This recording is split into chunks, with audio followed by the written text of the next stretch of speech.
What's up mga kahayblad? And I'm back on the track. Alright. Mga kahayblad, nandito pa ako sa opisina namin at mamaya-maya alis na ako, uwi na ako. Pag-uusapan natin is the flange hub. Hindi siya flang, hindi siya flange. Ha? Flange. Flange. Flange hub. Okay?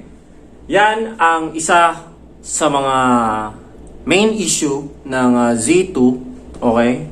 Nagiging issue yung flange hub dahil hindi napapansin ng rider. Take note, okay?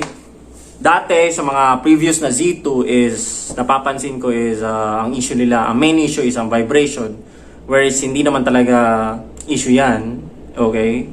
Pati rin itong flange hub. Alright? Okay, in connection with flange hub, eto ring sprocket. Yung natatanggal yung mga bolts sa sprocket. Yan yung sa rear. Alright? So, pag-uusapan natin yan. Stay tuned! Uwi mo na ako! Bum bum! Bum bum bum! Bum bum bum! Bum.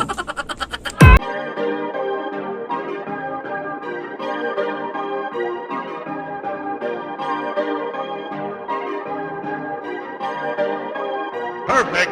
Perfect.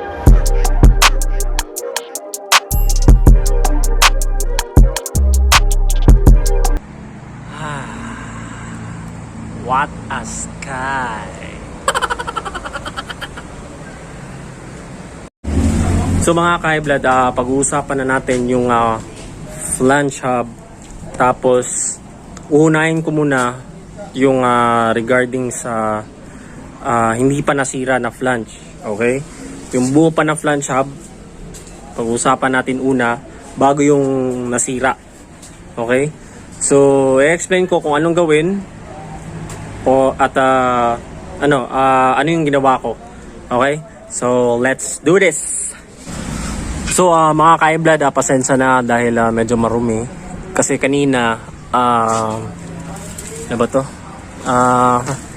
Umaambon tapos maputik yung daan. Okay? So, ngayon, yung flange ko, eto, flange hub na to, hindi pa sira. Okay? Bakit? Dahil naagapan ko etong mga ang tawag nito, bolts na to. Nung first ko nakita na natanggal yung isang bolt nito, naagapan ko agad. Okay? So yun, ang ginawa ko is pumunta ako sa kasa. So syempre, doon ako nagpaayos ako ng bolt. Okay? Tinanggal yung ito, pati ito yung flange. Okay? So ang gagawin nyo is palitan nyo itong bolt sa lalong madaling panahon. Okay? Palitan nyo yan. Bumili kayo ng bolt na may dagdag na 2 guhit. For example, 43 yung yung sukat nito, 43. Tapos bumili ako ng 45 or 45 ang sukat nito, bumili ako ng 47. 2 guhit. Yun lang. Bakit? Para mas mas maigpit. Okay? Ito masyado na itong maigpit eh. Yung ginawa ng mekaniko nito, nakalock siya, parang pinukpok na nga, parang pinukpok na niya ito eh. Pero hindi naman talaga big deal kasi at least masyado na siyang maigpit sa bolt, plus eto pa. Okay? Itong parang support niya ito. Pero itong bolt na to maigpit. Masyado maigpit. Okay? So yun, naagapan ko pa yung flange, hindi naman nasira. Okay. Hindi siya sira. Okay? So yun lang. Yun lang ang gagawin nyo. sa lalong madaling panahon, kumuha kayo ng bumili kayo ng plus 2 na guhit or teka, sample lang to. Ito yung sinasabi kong guhit, yung nasa duluhan. Yan, kunyari 1, 2, 3, 4, 5, 6, 7 na guhit plus 2 pa yan. Sample lang to, hindi to, wala to, basura to, tae, napakatae. Basta yun yung sinasabi ko na guhit. Plus 2 na guhit. Yun, okay? Tapos after nyan, pakabit nyo na, patanggalin nyo yung original nito. Okay? Basta lagi nyo tandaan, mas maganda yung sobra kaysa kulang. Alright? So yun, ito lang. Tagalin nyo yung bolt, palitan nyo. Yun na yun, okay? So, para naman sa kapag nasira na yung flange hub nyo, okay? For example, sira na, simba ko lang, if nangyari sa akin, buti na lang naagapan ko. Kapag nasira yung flange hub nyo, palitan nyo nung XRM na Sonic. Yun na flange hub. Mas maganda yun.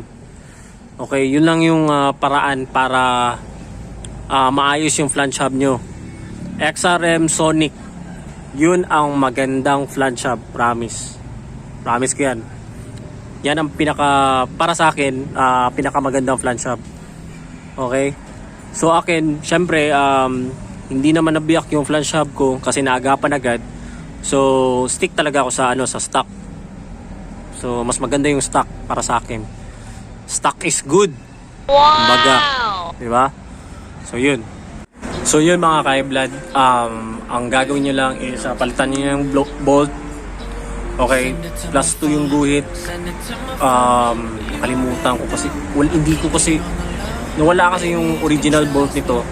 Pero yun nga, mas maganda yung plus 2 na bolt if ever parang 45 or 43 yung sukat, kung naalala ko pa talaga. Basta sobra, mas mabuti yung sobra kaysa kulang. Tapos kapag sira na yung flange hub nyo, bumili kayo ng Sonic na XRM Sonic na flange hub. Right? Mura lang yun. Pero mas maganda ro yung mamahalin. 900 pesos yata, something ganun, or 1,000 plus.